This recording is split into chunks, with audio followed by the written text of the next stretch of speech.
LeBron, the numbers speak for themselves, but how did you feel tonight? After the first quarter, I kind of, the knee loosened up a lot more. My mind loosened up a lot more.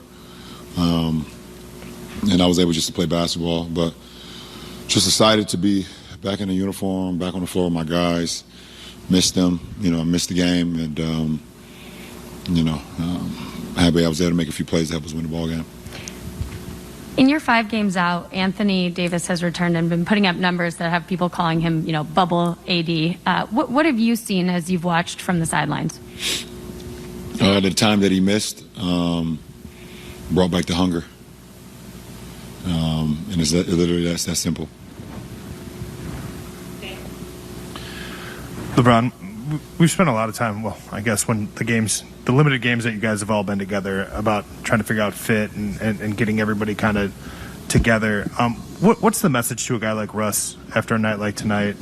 Boos from the crowd, tough night shooting, ends the game on the bench. What's the message to him? I just told him to text me later. I told him to keep going. I told him to stop second-guessing himself during the game. There's a couple times where he had good looks, second-guessed himself. A couple times where he had some drives. He had the drives to second-guess himself. He's an instinctive player, and he should never, what he's done in his league, he should never second-guess himself. If you put the work in, he's put the work in. So, I just told him to just hit me later. And, I don't need to harp on what we need to say to him. He's a big-time player, and, I have the utmost confidence in his ability, not only for this team but for himself individually. LeBron, when you were warming up before the game, were you already pretty sure that you were going to play tonight, or was there something you were trying to see how the knee was responding before you got out there? No, I didn't feel that great in my pregame warm-up, to be honest. But I didn't feel as bad as the last warm-up that I had in Charlotte. The last time I tried to do something on the floor, that was the last time I actually did anything on the court. I didn't feel worse than that day. So just gave it a shot, see what happens. And we saw what happened.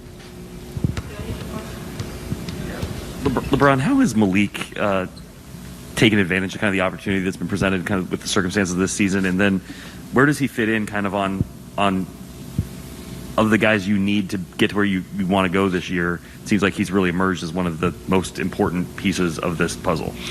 He's taking full advantage of this opportunity. Obviously, and every game he gets more and more comfortable. He understands his ability and what he brings to this team. He brings a knockout punch that, to be completely honest, we haven't had on our roster since I got here.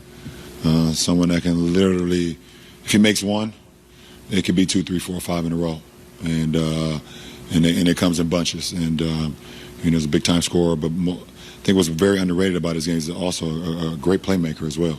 With the ball in his hands, he doesn't make many mistakes, and is always in control. So he's going to be very key to what we hope to do, going on the stretch and for the rest of the season.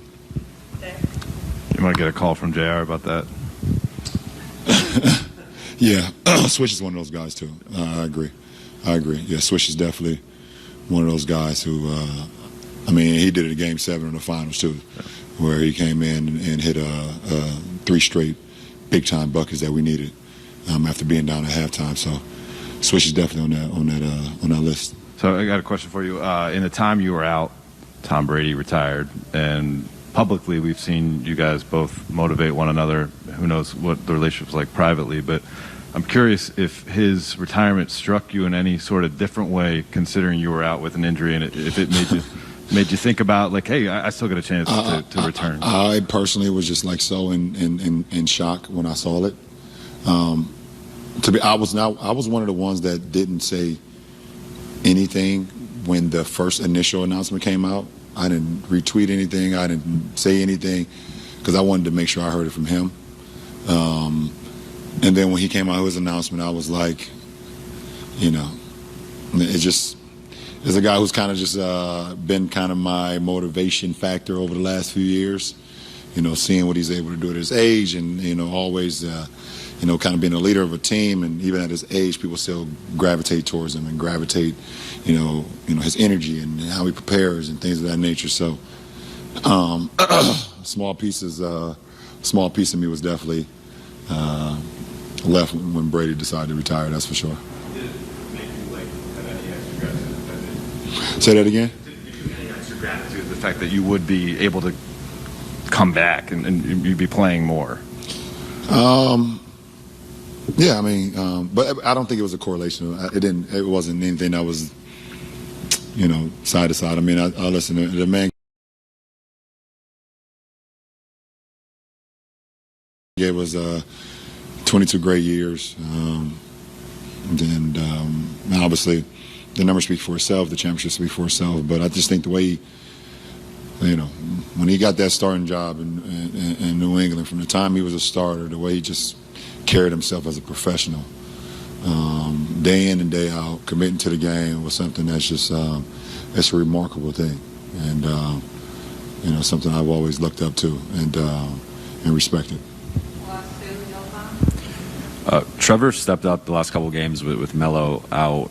He played a season-high 35 minutes tonight, closed the game. What has he given you guys these past couple of games, and what's kind of clicking for him because he had been out of the rotation? One, he's given us length. Sometimes we play a lot of lineups where we have a lot of smaller guards.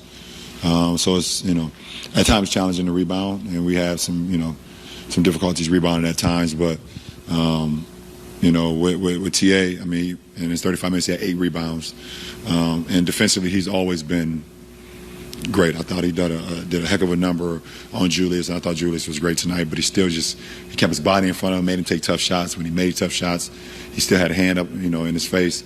And then you have to respect him on the other end because of his ability to knock down shots, and he gives us space at his 6'9" frame. So the more minutes that he gets, I feel like the more and more comfortable that he gets. We're a little older in age, so the more minutes that he gets, and it allows him to feel a rhythm. And when the ball touches his hands, he feels in a good rhythm. And I was happy for him. And I told him, I was extremely happy that I was able to make that pass to him late in the game when he was knocked down that 3. Just told him I trust him, and that's why I threw it to him. LeBron, R.J. Barrett spent time guarding you tonight, and he had a career-high 36. I know you follow the league closely. I'm curious what your impressions are of him as a young player, especially after going. He started the game off. I think he had 17 in the first quarter, if I'm not mistaken, and he hit some big-time shots down the stretch. Obviously, the 3 to tie it at 111, but the full court, the dunk and transition, and he just hit key shot after key shot tonight. I've been knowing RJ for quite a while now. I was in Toronto during the summertime. I think he was a high school junior or senior, and it was called to my agent, Rich. Well, he wasn't my agent at the time, but that there was a kid in Toronto that is possibly next. And it was off season. I was in Toronto, just having a good time in Toronto. But I was going to the gym to get some work in, and they called Rich and asked could he join. And I was like, absolutely. So I've been knowing him for quite a while, and I followed him, throughout those last few years of high school, and obviously off to Duke, and now as a Knick. So he's young, so he's going to have, you're going to have your bumps and bruises throughout your course of your career. While you're young, you're figuring out the game, you're figuring out the speed, you're figuring out the tempo and things of that nature. But, I think he's handled it extremely well, especially, being it's a different light and a different heat when you play for the Knicks. And I think he's handled it extremely well. Appreciate it.